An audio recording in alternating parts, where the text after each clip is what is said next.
Good evening to our viewers here in Guyana and online. I'm Travis Chase with the Monday, September 1, 2025 edition of the HGP Nightly News.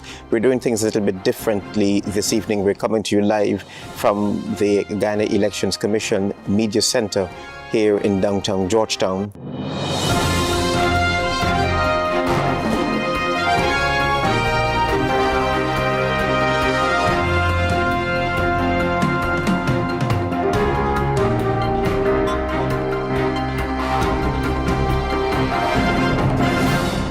In the meantime, we should let you know that on election morning, President Irfaan Ali cast his ballot in this year's general and regional elections. But while he said the process was seamless for him and his wife, he used the occasion to send a strong message about national security and peace as Guyana faces both external and internal challenges during the voting process. Here is more. President Irfaan Ali on Monday morning were among several candidates who cast their ballots in this year's general and regional elections. Ali told the media that the process of voting was smooth and seamless. He commended HICCUPS representatives for their professionalism. He acknowledged recent reports of Venezuela gunfire near the border, describing the incidents as a serious concern. However, he maintained that the country's security forces are fully prepared, noting that they are well equipped, remained on high alert, and have benefited significantly from government investment in the military. Ali expressed confidence in their ability to respond to any threats. The president emphasized that while Ghana is firm in protecting its sovereignty, its approach to regional relations continues to be rooted in peace and cooperation. He pointed out that the country is committed to democracy and sovereignty, but also believes that the wider region must work collectively to address transnational crime, drug trafficking, and illicit trade. Fired from Venezuelan side a number of times in the last couple of months. So, of course, it's concerning. The security forces are on full alert. They have their strength and they're ready. They have the equipment. And we have to understand the threat of Venezuela. We have been speaking about this throughout the campaign.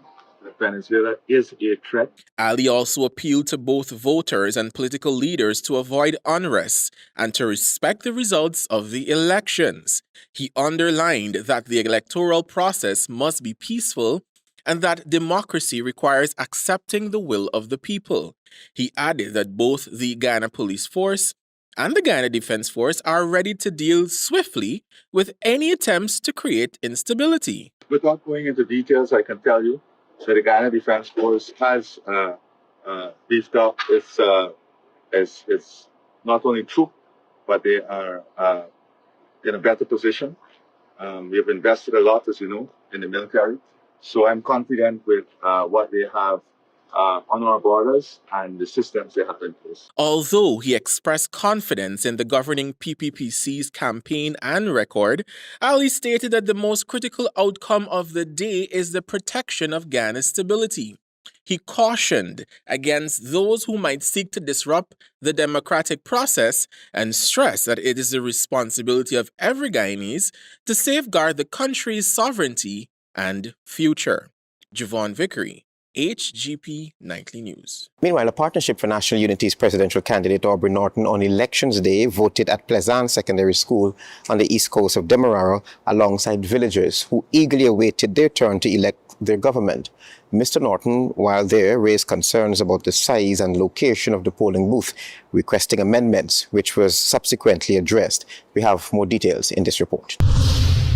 Monday, September 1, 2025 is a consequential period in Guyana's history as approximately 750,000 citizens exercise their democratic right of voting to elect the country's next government. Although he was successful in exercising his democratic right to vote, Mr. Aubrey Norton, presidential candidate of the Partnership for National Unity, was in protest of some anomalies which he discovered at the polling booth. I'm going to ask our chief scrutineer to send out a general notice to say to people they should stop their voting if they cannot see the person. Because you could tell me the person putting his cell phone there, the person has two cell phone. So that is the first thing. Outside of that, it looks normal. By standard, polling booths must allow voters to mark their ballots in secrecy, ensuring that no one can see how a vote is cast. Booths must be enclosed or shielded, often using partitions or screens. Each polling station is equipped with multiple booths, depending on the number of registered voters assigned to that location. Nightly News visited other sections of the East Coast, and voters were trickling in at polling stations such as the Bond Intention Primary, Lusignan Primary, Eastville Nursery, and Friendship Primary. So behind me is the Bond Intention Primary School, where persons exercise their democratic right. As you know, it's a consequential period in Guyana's history where parties are vying for the next government. Yeah, the process was very smooth. You just get your ID, check your name outside, go inside, check she says it to its door. A few people was there, you just go. Check your name on the list, you not all your vote. So if you get the ink and you go out. Very smooth, very smooth. Up and down, when you say that, what do you mean? They have like 3 different doors. Yeah, like 3 different. It's verifying your information, but apart from the process was good. Yes. Thank you. Okay. Just watching, got to the protest, voting, or pumping a little bit.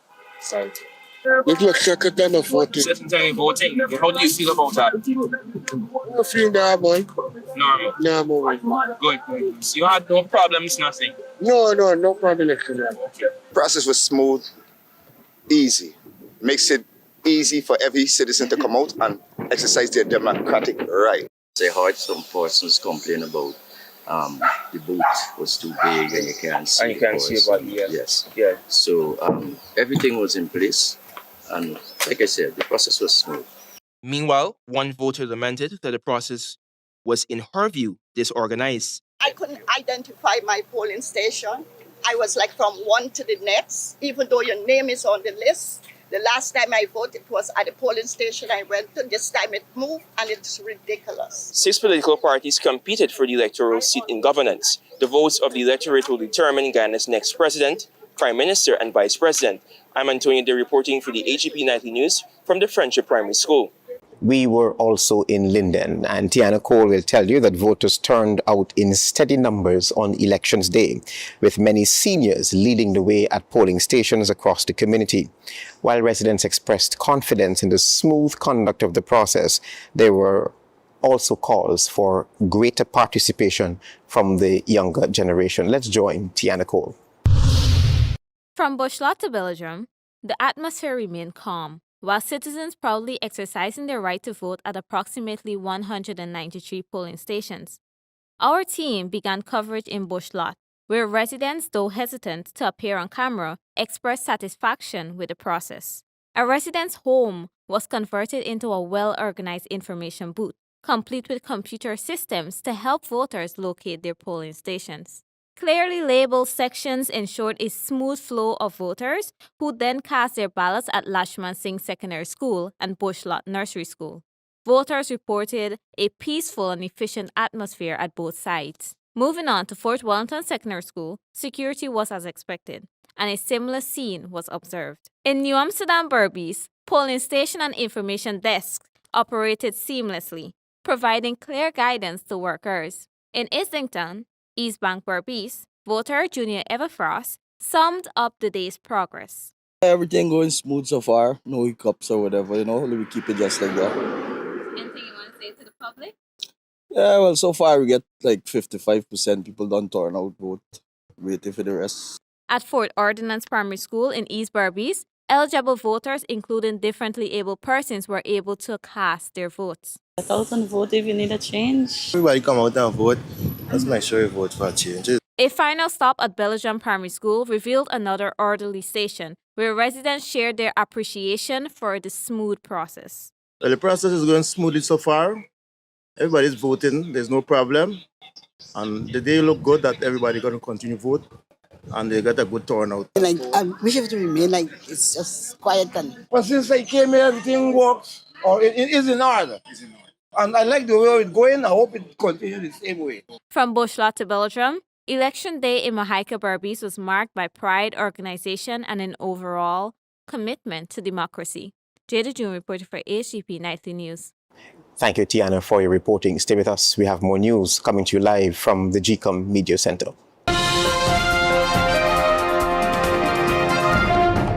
Welcome back to the HGP Nightly News. Again, we're here live from the Guyana Elections Commission Media Center. We tell you now that tensions along Guyana's western border escalated on Sunday when a joint services patrol escorting GCOM officials and ballot boxes came under gunfire from across the Venezuelan border.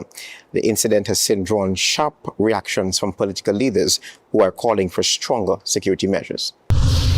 The incident caught the attention of leader of the Partnership for National Unity, NORTON, who implored that Guyana must invest more in modern technology to combat potential threats at the border.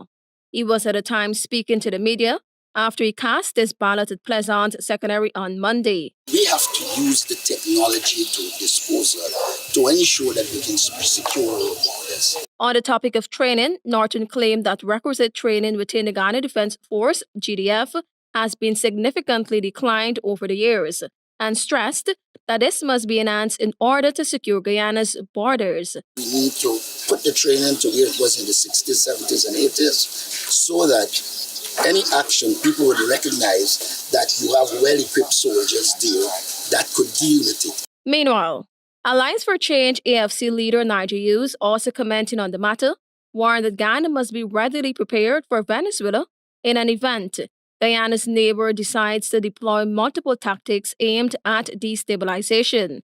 We have to be wary about, attempted cyber interventions and other interventions, particularly on social media and otherwise. And I hope collectively as a country that we stand together to resist whatever efforts they take to disrupt this event. On Sunday, according to an official statement, the incident occurred at about 14:30 hours along the upper Cuyuni River in the vicinity of Bamboo, as the team was transporting election materials to remote polling stations. The escort unit, which included ranks from the Ghana Defence Force and the Ghana Police Force, immediately returned fire and maneuvered the vessels out of danger. At the time, 9 GCOM officials were on board.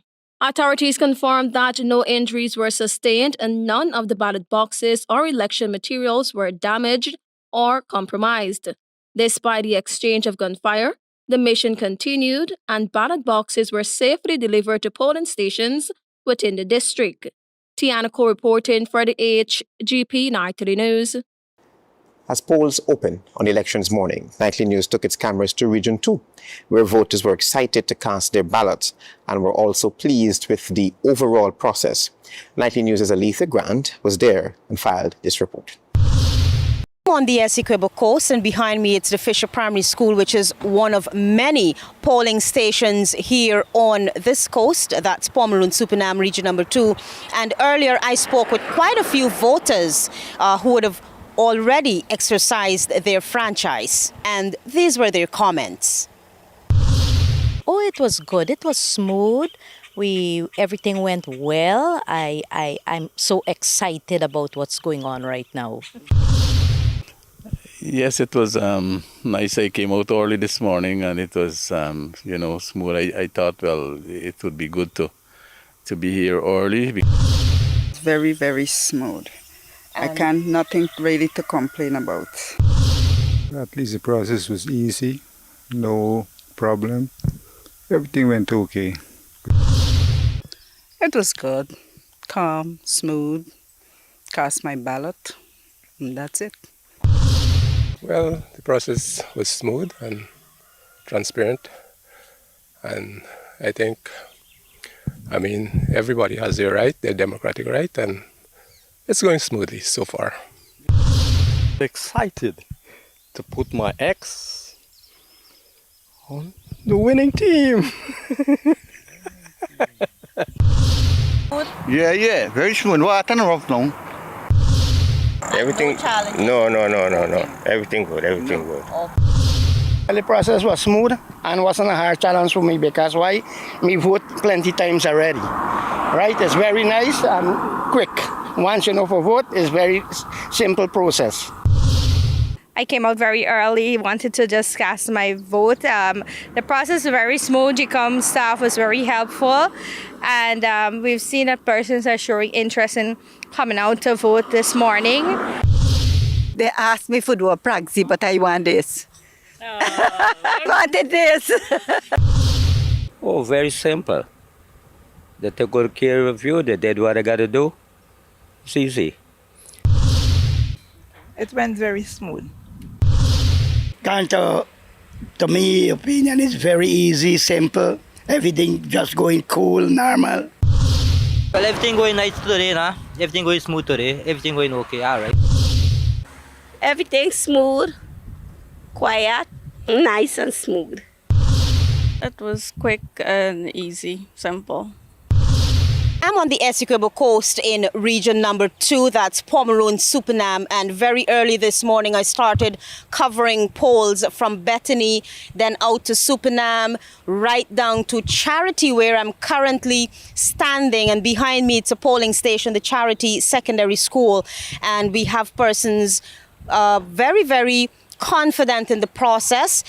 Most of the people who we would have spoken to so far, they would have reported they've had good comments and very, very expressed confidence that the process will be a good one because it was smooth for them. No challenges in terms of getting into the polling stations, getting their ballot, putting their X, and of course, inking their finger as well.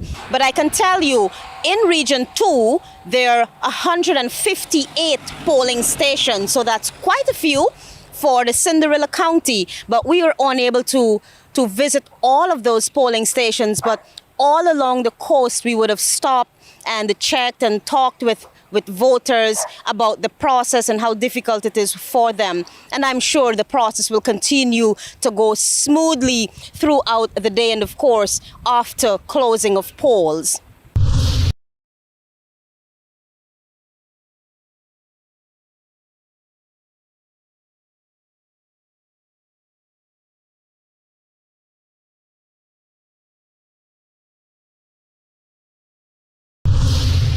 From Bushlat to Belgium, the atmosphere remained calm, while citizens proudly exercising their right to vote at approximately 193 polling stations. Our team began coverage in Bushlat, where residents, though hesitant to appear on camera, expressed satisfaction with the process. A resident's home was converted into a well-organized information booth, complete with computer systems to help voters locate their polling stations. Clearly labeled sections ensured a smooth flow of voters who then cast their ballots at Lashman Singh Secondary School and Bushlat Nursery School. Voters reported a peaceful and efficient atmosphere at both sites. Moving on to Fort Wellington Secondary School, security was as expected, and a similar scene was observed. In New Amsterdam Berbice, polling station and information desks operated seamlessly, providing clear guidance to workers. In Islington, East Bank Berbice, voter Junior Everfrost summed up the day's progress. Everything going smooth so far, no hiccups or whatever, we keep it just like that. Anything you want to say to the public? Yeah, well, so far we get like 55% people don't turn out vote, waiting for the rest. At Fort Ordnance Primary School in East Berbice, eligible voters, including differently able persons, were able to cast their votes. Get out and vote if you need a change. Everybody come out and vote. Let's make sure you vote for changes. A final stop at Belgium Primary School revealed another orderly station where residents shared their appreciation for the smooth process. Well, the process is going smoothly so far. Everybody's voting. There's no problem. And the day look good that everybody going to continue vote. And they got a good turnout. I wish it to remain like it's just quiet and... But since I came here, everything works, or it is in order. And I like the way it's going. I hope it continues the same way. From Bushlat to Belgium, Election Day in Mahika Berbice was marked by pride, organization, and an overall commitment to democracy. Jada June reported for HGP Nightly News. Stay with us. There's more news ahead. Thanks for staying with us here on the HGP Nightly News. We tell you that elections 2025 has been deemed a crucial one as 6 political parties contested Monday's general and regional elections. Nightly News visited several polling stations across Region 6, which has approximately 435 polling stations, and it appears as though voter turnout was very poor. Marvin Cato reports. Marvin Cato reporting for Nightly News. We're in Region 6, East Berbice Quarantine, and so far, voter turnout seems to be dismal, right? We've passed several polling stations, and we've not seen persons coming out. Presently, we are at St. Theresa's Primary School. The situation is unchanged.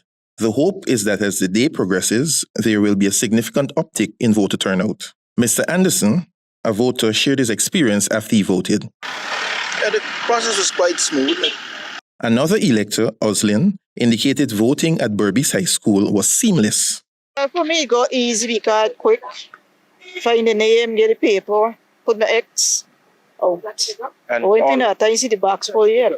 So I know what it happened. Midday at Rosal Community Center was quiet. Some voters are trickling in. Hopefully, there will be a surge this afternoon. There seems to be a trend developing at the polling stations visited in Region 6. Some early voters showed up and their numbers were steady. However, things went into a bit of a lull. Well, so far the process is going smooth because everybody knows what they're about to and what they're supposed to do, and the agent is working and do what they're supposed to, right? So just keep in checking, drop off different locations and make sure that everything goes smooth how it's supposed to be. Process going all right. Everything going all right there, man. You've been voting here all your life? Yeah. No. It's voting therapy. Then I come here about 28 years ago. Okay. It's a nice good to come here for vote. And what are you expecting from the elections? Well, I know you have to have a good result. When Nightly News visited, we did not see the turnout that we expected. We are hoping that persons came out very early, and for those who did not come out, they're going to come out later this afternoon. Marvin Cato reporting for HGP Nightly News. Thank you, Marvin. Antonio Day tells us that former Minister of Public Works, David Patterson, has made it clear that if the government of Guyana had followed the parliamentary opposition's advice of conducting a feasibility study for the Wales Gas to Energy project, it would have been completed to date. Here's Antonio Day. Said that they would come in and they would do this project. No studies, nothing at all. The vice president and his coonies looked around, and what they did is instead of looking for the best location, they looked where there's land available. That was David Patterson, former Minister of Public Infrastructure, speaking to the protracted Wales Gas to Energy project, which has now risen to $1.9 billion due to cost overruns. The Office of the Prime Minister has extended the deadline for submitting proposals for engineering services related to the construction of a natural gas liquids, storage and offloading facility, as well as a pipeline for the gas to energy project. Proposals are now due September 30, 2025 and must be submitted to the National Procurement and Tender Administration Board. Patterson said that from the outset the project was marred with flaws, and proposals to conduct further evaluation of the project were completely ignored.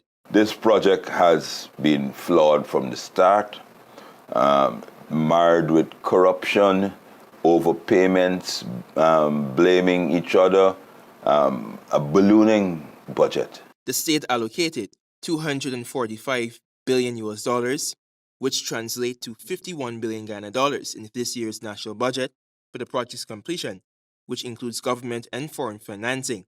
The Wales Gas to Energy project, which is expected to reduce electricity costs by 50%, continues to be a waste of taxpayers' monies, Patterson argued.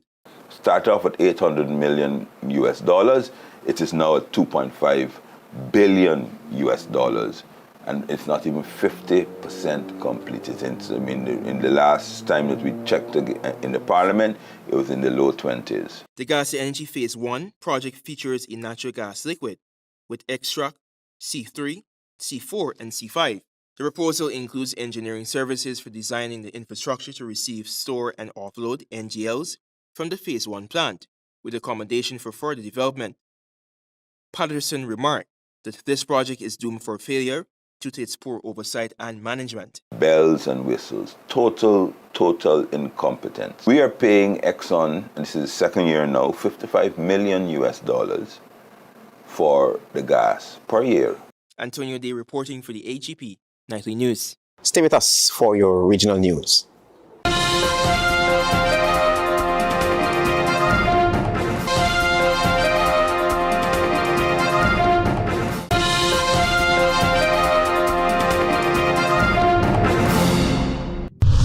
Good evening and welcome to Monday's edition of the Regional News.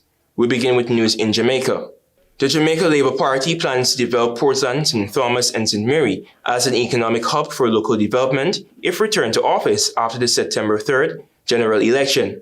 The commitment was given by Prime Minister and JLP leader Dr. Andrew Holness in Port Antonio on Saturday night as he addressed a large JLP parish meeting for the Portland Eastern constituency, which is being contested by the parties and Marie Vass. The party leader said tourism would be at the center of the development, and I quote, "It is going to lift up Port Antonio, but we are not stopping there with the development of this area.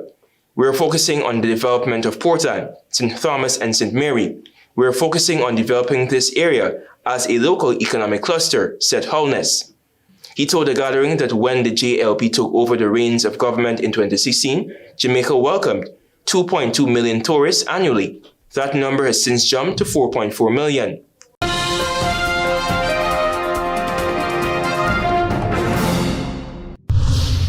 Turning attention to news in Antigua and Barbuda, Director of Education Claire Brown said that comprehensive inspection visits will take place on Tuesday, September 2nd, to ensure that all facilities are prepared for a new academic year. Quote, "We plan to conduct our annual school visits and so 2 teams will go out," Brown explained.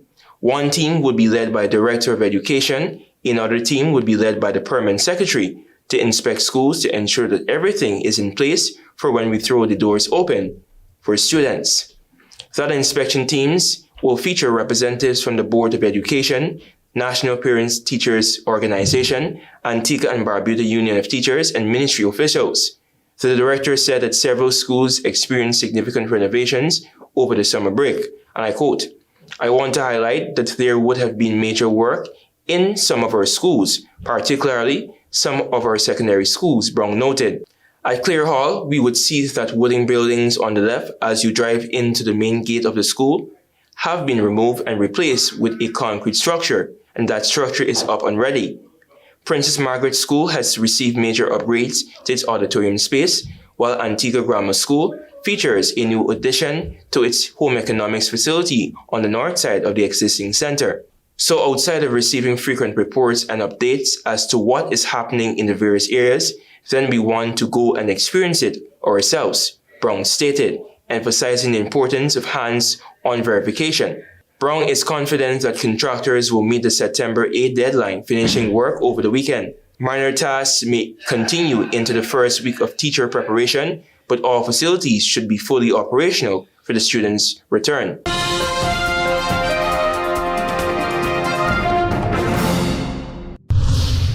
And finally, in international news, one of Afghanistan's worst earthquakes killed more than 800 people and injured at least 2,800, authorities said on Monday, as rescuers struggled to reach remote areas due to rough mountainous terrain and inclement weather. The disaster will further stretch the resources of the war-torn nation's Taliban administration, already grappling with crises ranging from a decline in foreign aid to the deportations of hundreds of thousands of Afghans by neighboring countries.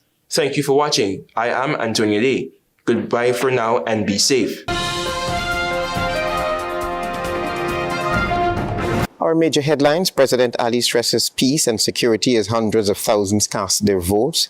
Voting process along east coast of Demerara seamless. Norton flags a few irregularities. Norton Hughes urged stronger security as joint services come under fire at border. And no feasibility study on the gas to LNG led to its current hiccup, says Patterson. Those are our major headlines. For these stories and more, you can go to our website. It's www.hgptv.com. I'm Travis Chase. Thanks for watching. Goodbye.